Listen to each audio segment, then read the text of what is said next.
Hi, it's another great day in Orange County, California. Up on our slope here, we have this plant. This is Cistus incanus, also known as pink rock rose because of the pretty pink flowers. Also a great pollinator. Check out this bee. So sometimes he's called a hoary rock rose, hairy rock rose, gum cistus, gray rock rose, European rock rose, or the balm of Gilead. There's common ones as well, different varieties.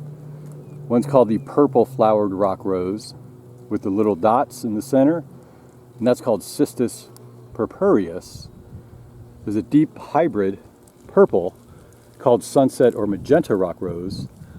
Our variety here, of course, is just called pink rock rose. There's also white varieties like we have over here. Okay, this is called salvia cistus. He's a little smaller, but he's got a bloom here and lots of blooms that are coming soon on the stem tips here. All right, so a couple facts. This is an evergreen perennial, native to the Mediterranean, drought tolerant, salt tolerant, virtually disease-free, pest-free, is bushy, somewhat shrubby, grows about 3 feet tall, sometimes even 4 feet tall. It's got gray, greenish leaves and these very showy flowers. The flowers, they're typically about 2 inches in diameter. There's 5 petals, and you have this yellow-orange center, which of course is the stamen and the anthers and the pollen that our bees just love right here. There he is. So these flowers here, they actually only live for 1 day. Then they die. And this morning I was out here, had no flowers. And look at these now. Wow. So the flowers will die, but tomorrow we'll get more flowers that open. Look at all these flowers on these stems here, all these buds. So they'll open in succession, day after day, for all of spring and summer. This guy here, he'll probably open tomorrow. And this guy, unfortunately, he'll die tonight. All right.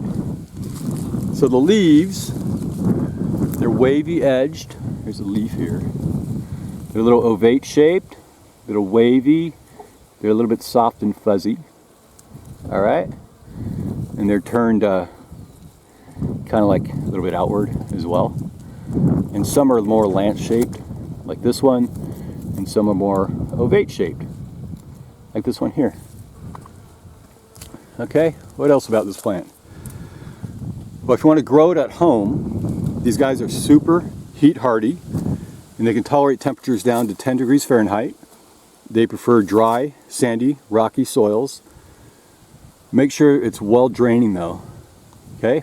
They like full sun, and they'll grow along the coast with the salt spray, the wind, and extreme drought conditions. So they're great for your seaside garden. Now most people, they grow these from seeds or from little plants at the store, but you can try to propagate it with cuttings, a little bit harder, but you'll simply take a stem or cutting, right? Pull the leaves off the bottom of the stem, put in a little bit of a root hormone and a little planter mix, or even perhaps a vase, until it starts to root. And that's a little harder to do, but it's been done. So does this have any medicinal value? Well, the answer is yes. The leaves and the flowers, they've been used to make a tea for centuries or generations. And you look at some other YouTube videos, they'll show you how to make a tea out of this. I personally don't do that, but you know, it doesn't hurt to try. And the tea's been used to treat viral infections and Lyme disease, in addition to diarrhea, fever, and some skin disorders.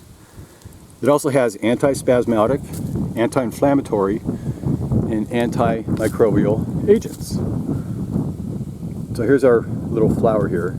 He's a bit tender, but very soft and papery. So he kind of blows in the wind here. All right, but he only has to last for 1 day. So I think that he'll make it. All right, so this is our Cistus incanus. our pink rock rose. How about that? Well, I hope you enjoyed the video. Thanks for watching.